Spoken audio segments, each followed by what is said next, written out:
नमस्कार मंडळी, क्राफ्टर राखी चॅनलमध्ये तुमचं खूप खूप स्वागत करत आहे. मी तर देवपूजा करत आहे. सकाळची बऱ्याच दिवसातनं हा असा व्हिडिओ घेतलेला आहे सकाळचा. आज केस वगैरे धुतलेली होती, त्याच्यामुळे चांगलंच फ्रेश वाटत होतं.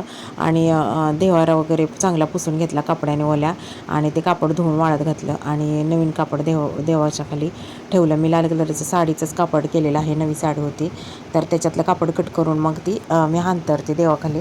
आणि नंतर मग देव वगैरे धुतले आणि मग पुसून वरती देवारात ठेवले. आणि अगरबत्त्या ह्या बॉक्समध्ये होत्या, तर त्याची प्लॅस्टिकचा कागद फाडलेला होता चिंतरनी, आणि त्या अगरबत्ती एक एक पडत होती खाली, त्याच्यामुळे मग प्लॅस्टिकच्या रॅपरमध्येच ठेवल्या. आधीचा होता तो रॅपर त्याच्यात.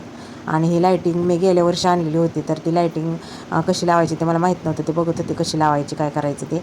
तर एक एक एक एक माळ व्यवस्थित करून मग रिकामी करून घेतलेली आहे. म्हटलं देवाऱ्यावरती तर लावावी. गावाला जातो त्याच्यामुळं आम्ही ही माळ लावण्याचा प्रश्नच येत नाही. मग ह्यावेळेस म्हटलं लावावी. गॅलरीत वगैरे सोडायची होती, तर ते नंतर बघू आता म्हटलं. तर तुम्हाला व्हिडिओ आजचा कसा वाटला ते कमेंट करून नक्की सांगा. तर चला मग पुन्हा भेटूया नवीन व्हिडिओत नवीन आयडिया घेऊन. तोपर्यंत हसत राहा, नवीन काहीतरी करत राहा. चला बाय.